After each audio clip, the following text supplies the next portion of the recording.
Salah satu hal yang menjadikan kopi sebagai sajian yang selalu dinanti adalah aromanya yang tak tertandingi, yang selalu berhasil mengabadikan momen apapun yang sedang dilewati ketika sambil menyeruputnya menjadi sebuah kenangan. Nah, berbicara tentang kenangan, di episode kali ini gue dapat kesempatan buat belajar dari seorang entrepreneur super yang berhasil menjadikan kenangan sebagai nama brand kopi lokal yang menjadi budaya milenial dengan target internasional.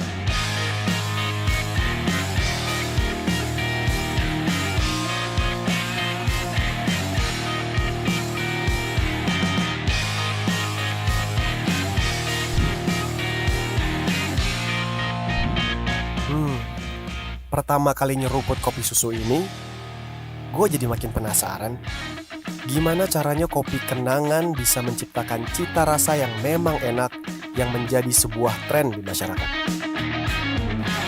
Wah, pagi Mas Reza. Ya. Wow.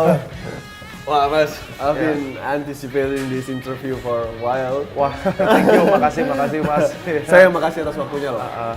Gimana rasanya jadi seseorang yang berhasil mengangkat kopi lokal menjadi sebuah budaya lintas generasi di negara kita? Bagus, keren banget pertanyaannya. Iya.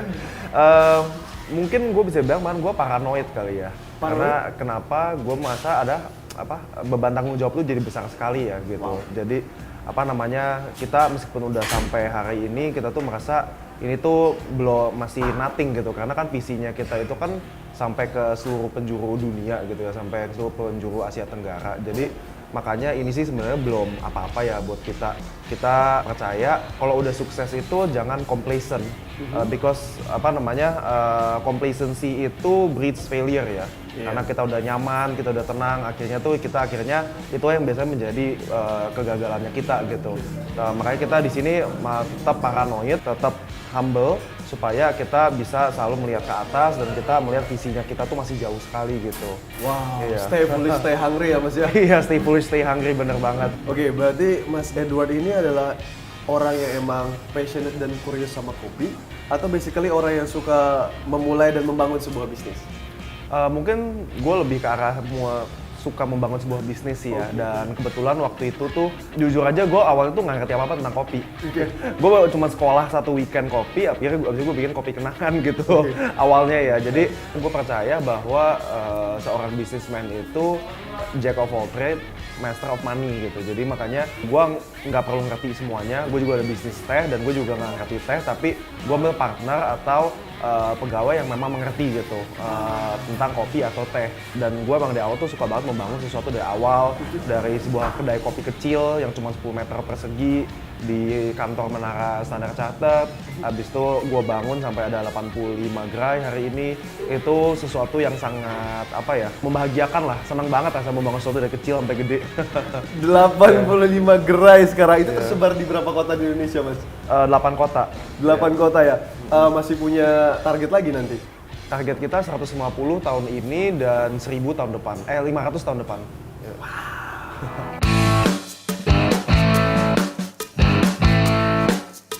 Awal banget membangun kopi kenangan gimana ceritanya Mas? Apakah ada sesuatu yang menginspirasi gitu? Kayaknya gue pengen bikin kopi nih, atau gimana?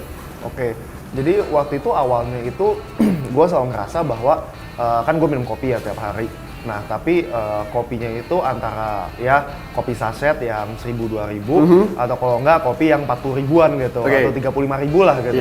Nah, gue tiap hari kalau minum itu kan, gue kalau minum tiap hari rasanya gue kapan bisa nabung nih, mahal banget gitu. Betul.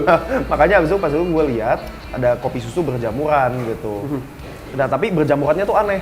Mereka semua tuh ngumpul antara di Cipete, di Pasar Santa, atau kalau nggak di Panglima Polim gitu. Padahal kalau kita ngeliat produknya sendiri, ini kan bentuknya kayak cup packaging bubble tea ya. Nah, dari packagingnya sendiri tuh seharusnya mengatakan bahwa gue tuh lebih cocok di mall gitu, atau di kantor. Karena gue dulu sebagai kerja di kantoran itu ngerasa gue minum kopi susah banget gitu, karena cuma ada yang 40 ribu atau saset. Jadi makanya dari situ gue ngerasa ini sebenarnya solve a problem banget gitu, my personal problem, dan I think itu adalah problem untuk banyak orang. Makanya dari situ gue bikin di Stancar dan ternyata hasilnya bagus sekali gitu. Kita waktu di Stancar tuh lucu, kita dikelilingin 2 brand kopi besar dan semua orang tuh bilang gue gila gitu, kenapa lu buka di sana? Ada brand gede-gede di sana. Tapi kan gue bilang lah, justru kan kalau misalnya lu nggak bisa sukses di antara brand-brand internasional, ya lu artinya nggak bisa sukses di berbagai macam tempat gitu. Lu harus berani gitu, gue bilang. Jadi ya udah akhirnya kita buka di sana dan alhasil sampai dengan hari ini gitu. Oke, poin pertama yang kita dapatkan hari ini para viewers adalah bangunlah sebuah bisnis dengan cara mempertanyakan apa masalahmu dan carilah solving problemnya. Oke, Mas Edward, sekarang running 85 gerai. Ya. Target 150 gerai tahun ini ya. Ya. Nah, dengan 85 gerai yang ada, tahu nggak sih angka berapa cup yang dijual dalam 1 bulan gitu dari seluruh gerai? Sekitar kurang lebih 1 juta cup sih harusnya. 1 juta cup per bulan. 1 juta cup per bulan? Iya. Jadi sekitar segituan lah. Wow, itu banyak banget loh Mas. Iya lumayan. Saya juga bingung sih, 1 juta cup. Itu banyak banget. Dan menurut Mas Edward kira-kira bisa menjual angka 1 juta cup per bulan ini apakah ada kaitannya sama nama yang dipilih tadi? Jadi kan ada kopi kenangan mantan, kopi kenangan masa lalu, kopi mantan menikah. Secara permukaan itu kan hal-hal yang lucu dan seru ya. Tapi sebenarnya kalau kita gali secara mendalam itu adalah sesuatu yang mengena bagi semua masyarakat karena semua orang memiliki pengalaman itu gitu. Jadi di permukaan itu seru, lucu, tapi di level yang mendalam itu sebenarnya relatable gitu sama mereka. Kira-kira ada kaitannya nggak Mas menurut Mas Edward?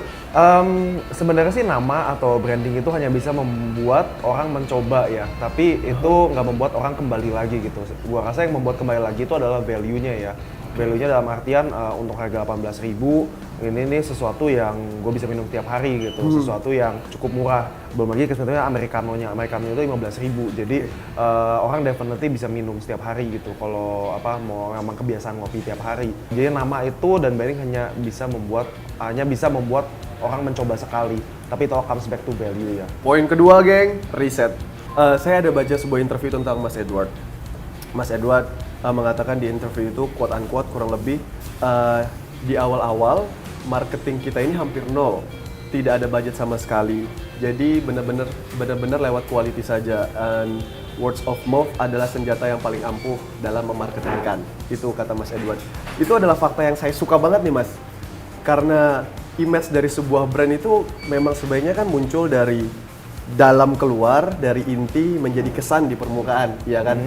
Tapi yang jadi pertanyaan saya adalah bagaimana bisa Mas Edward menemukan dan membangun kualitas karakter yang outstanding, yang eksepsional sampai-sampai kekuatannya bisa ngalahin serangan gencar marketing dari brand-brand lain yang sejenis di luar sana.